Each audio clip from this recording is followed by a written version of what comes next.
So today I'm in the Aston Martin DBX. We're going to be testing out the new CarPlay Ultra, sort of getting things set up, and I'm going to be showing you how it works, all that sort of jazz. Now, if you are interested in seeing my full thoughts on the Aston Martin DBX, including it driving about, there will be a separate video that I upload to the channel, so make sure you're subscribed so that you don't miss that. For now though, we're just going to get CarPlay Ultra set up.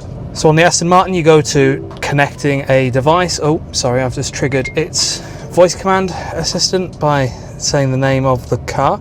You head into Bluetooth on the car, find your phone, press connect. It's going to pair with your device.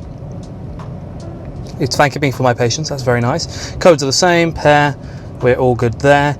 Now, Aston Martin told me they want me to be using an iPhone using iOS 18.5. I'm actually using iOS 26 in the beta, so hopefully this works. I don't see why Apple wouldn't have taken it out, but just in case it doesn't work, I've got a spare iPhone 16 there, but no, we're all good. Connect to CarPlay Ultra, connect, skip to the bottom, accept whatever that says. Legal terms, yeah, I accept those. Here we go, so it's setting up CarPlay Ultra. Now you're only going to see this the first time that you set it up. You're not going to see this every time it connects to your car. Once you've got it set up for the first time, every time you get back into your car, it's going to work, you know, exactly as normal CarPlay does. Connect straight away, load up your music, but obviously it's going to be on the dash screen as well. Give this its time. Aston Martin warned me that this may take a second or two, so I'll give it a second or two. Maybe more than a second or two, eh? There is an option there to finish setting up later if you don't want to sit around and wait for all of this, but hey ho, we're going to sit and wait.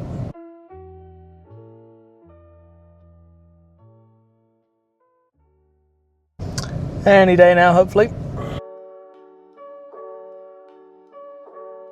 Oh, if we actually look down here, apparently there was an error during the setup, so I'm going to say OK there. I guess we're going to cancel it on here. And then in the device manager, I believe we can restart the process. Let's try this whole thing over again. We're just going to delete my phone from the car. There we go. Let's repair into it. We'll go through the phone this time rather than through the car. Confirm. Allow the sync pairing request. There we go. Online mode. Accept. Connect to CarPlay Ultra. Accept. Connecting. Here we go, back on this screen. Let's see how it does this time.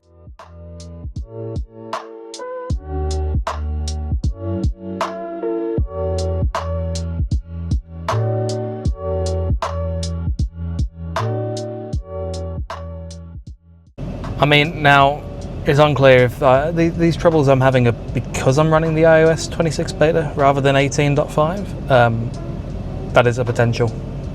Something worth bearing in mind. I'm not sure why it would be related to that. You know, Apple's not going to start removing features from iOS in these updates, but you know, it could be a factor since things are still in beta. It could be a bug.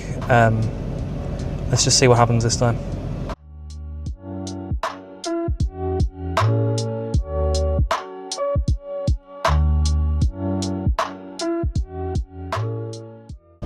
There we go. CarPlay Ultra is ready. Okay, so I'm going to press done. Oh, something's happening. Hello. Oh, hello. And there we have it, CarPlay Ultra. Okay, so we're all set up. Now let's see how it works.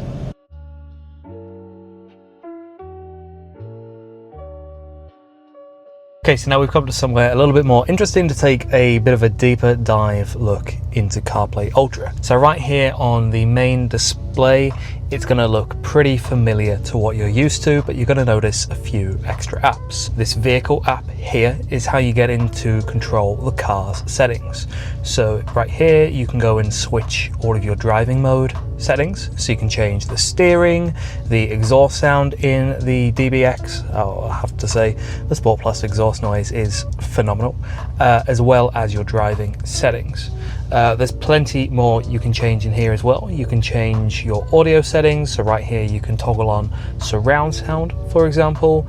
You can tune the rest of the sound here with a pretty standard EQ. But the difference is all of this is done directly through with Apple, except when Aston Martin needs to send its own software through. So you can see here, that still looks fairly Aston Martin-y, but it is Apple's display at the end of the day. But then if we come down here to the lights, if we change the ambient light colors, you can see right here, this is Aston Martin's own interface. I believe it's called Pushing Through. Apple allows Aston Martin to put its own software through CarPlay whenever you need to. And when you're done, you just tap the X here and it takes you straight back to where you left off in CarPlay Ultra. Won't go through all of these options because it's unique to each of the cars, but that's that. The phone, music, maps, messages, now playing app, podcasts, news, all of that's the same as you'll find on any other CarPlay system. Although you can notice the new icons here as part of iOS 26. If we head into the radio app here, you just see a pretty standard list of all the different radio stations that you can pick from.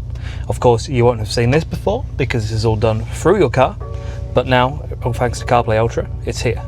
Over on this side, you can see the rest of your apps that you may have installed that you can use in CarPlay. Well, CarPlay Ultra as well, I suppose. Here in settings, you've got a much bigger menu and many more options that you can pick from. So you can completely tweak the appearance in here for dark mode so that your maps always show you dark mode. Here you can change your icons. You can have the new clear option from iOS 26. You can go for dark mode here, or you can go for the default. That dark mode actually, well, that's quite nice. Might leave it as that actually. Here you can change your themes. We'll come back to that in a moment because you can also switch those using the steering wheel controls, but these are basically the themes for your driver's dashboard. Like I say, we'll get to those later. You can also tweak the display, a few settings there, live activities, whether you want those showing or not. You can also do some Siri and Apple Intelligence settings, because I suppose you don't. No, sorry, we're not talking to you, because I suppose you do need those on, your car. No, absolutely not. Okay, this is the standard dual interface, so you can have your music here, your navigation here, and some more of your navigation settings up there. This has been pretty standard in CarPlay across the board, so that's nothing too new. But over here, we've got a brand new widget section. So you can swipe through and change the widgets here. There are a few different options you can pick from. You can control your smart home, you can get the weather, calendar here, you can get your music, your calendar, you can get all sorts here. You can pin those widgets and you can change those. That's quite a nice touch. So in terms of the display and the apps you can use, that's more or less it for now. Like I say, you can now control everything from CarPlay Ultra. All of the car settings you'd be able to control through the standard interface, CarPlay Ultra controls. Now, a few other nice touches. I love the fact that Aston Martin has real buttons for the climate control. I'm going to talk more about that in my full review of the car, as I mentioned, but just throwing it out here. So when you change the temperature, you'll see that it appears just there at the top of the display. You get one for your passenger and one for the driver. So if I swipe the temperature up using the knob, you can see the numbers creeping up there.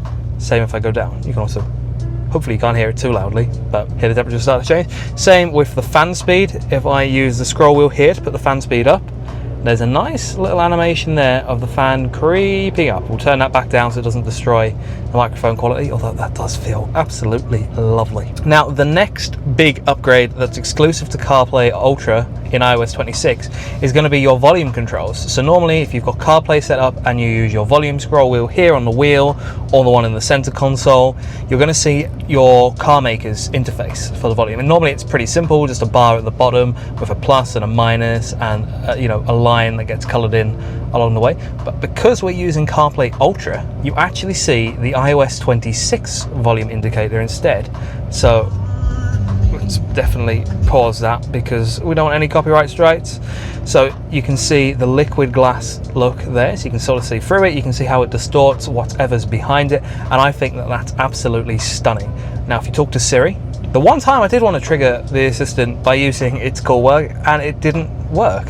We'll do it manually. There we go. You can also control Siri's volume there, and if you're using navigation you can control your navigation's volume. All that time you're going to see the iOS 26 volume indicator, and I think that that looks absolutely stunning. If I swipe across here, you can see that the WhatsApp icon there is behind the side panel, which is liquid glass.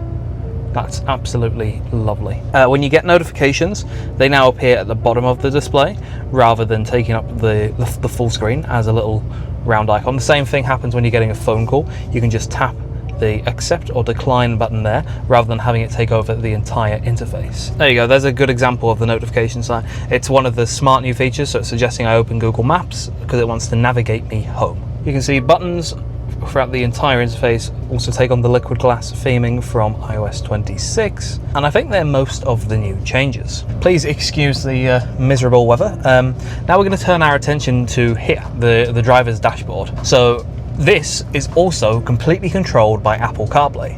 You can see instantly that these are very stylistically Apple. Although Aston Martin was involved in the design, that's why it's using Aston Martin's own racing green colour, same that's on the logo here, as the dashboard, wheels for the speedometer and your RPM. Now I think that this looks absolutely gorgeous. There's nothing new in iOS 26 here compared to when CarPlay Ultra first launched in iOS 18.4, but these there's something about it that feels very aesthetically pleasing.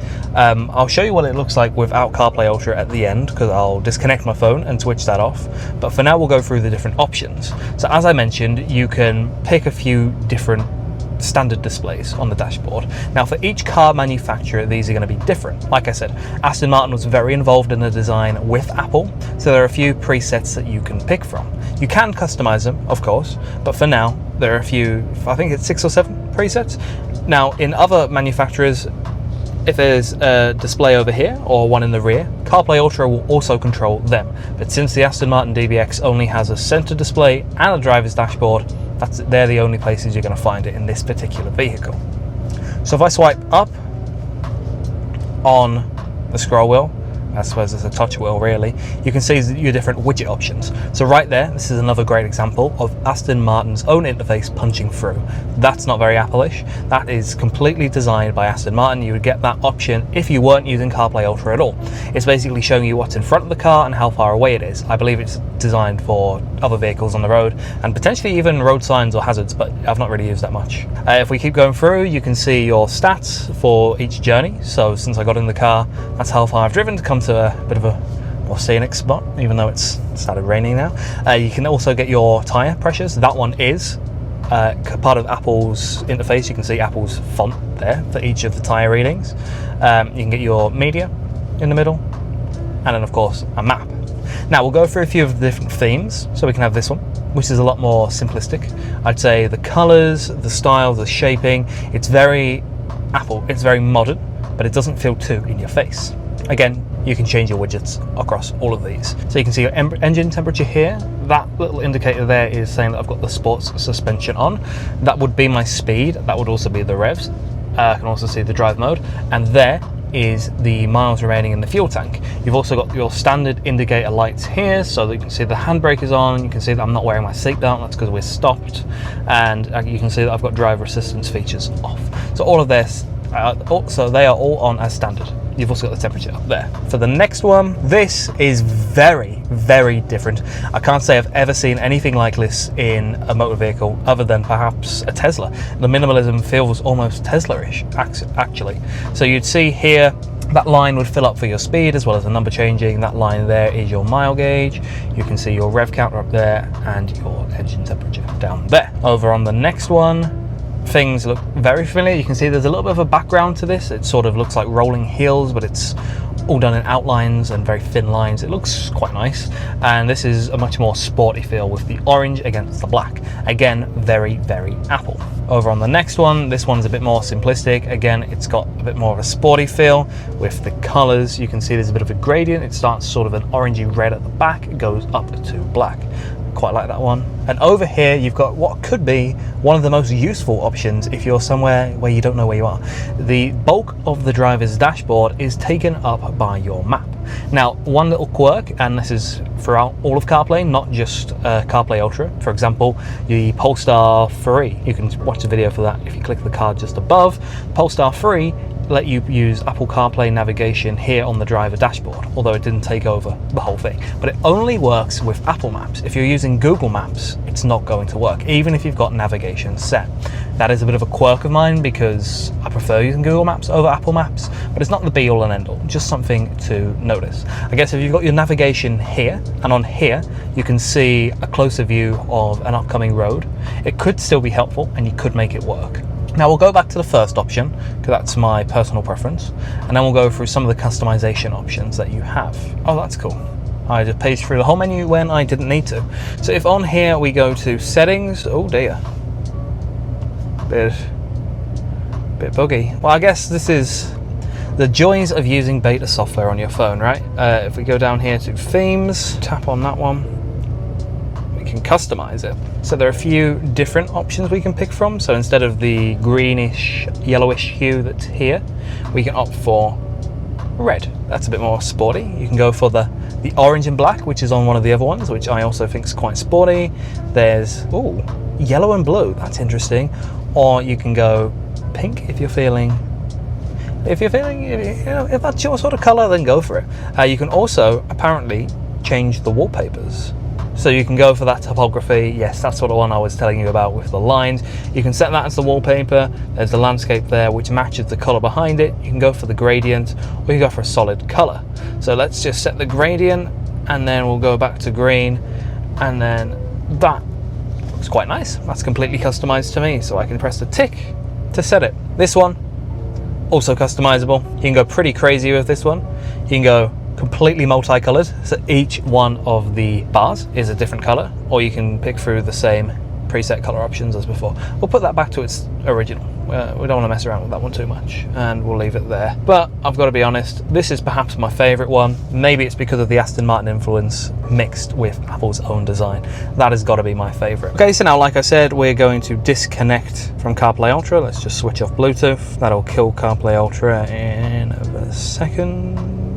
Oh no, it doesn't actually. Excuse me, silly me. So this is a safety feature built in. So in case your phone does lose signal, it doesn't immediately switch off CarPlay Ultra. So you can see here that if I try and play music, it's not going to work because it's not actually connected to my phone. But you do get all of the driver instruments that still work. So if I put my foot on the accelerator and rev it a little bit, you can see it's still responsive. So that is in case your phone comes disconnected while you're driving, you're not going to lose the essential information. Since all of this information is coming from the car itself, it doesn't actually require your phone. You will not get messages through, you won't be able to play music, but the essential features of the car, including the car settings, will still work.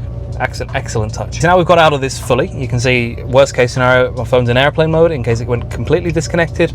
All of the interface here has disappeared, but you can see you're not going to lose your instrument cluster. It's still responsive.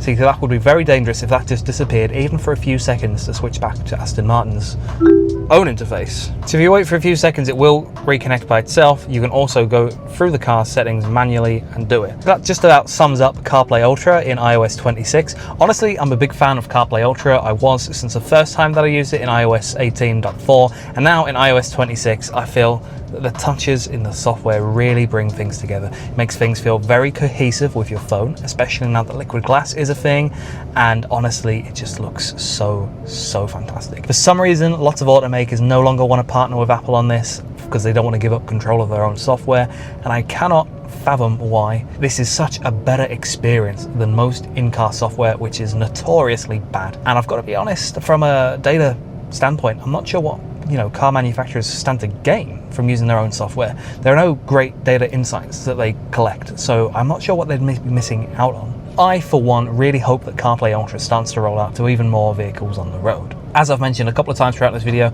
I am going to be doing a full video and review on the Aston Martin DBX, so if you'd like to see that, make sure you're subscribed to the channel so you don't miss out. That's been everything for today. I've been Connor, this has been CarPlay Ultra in iOS 26. If you like the video, please drop a like on it and consider dropping a comment in the section down below, and I'll see you in the next one.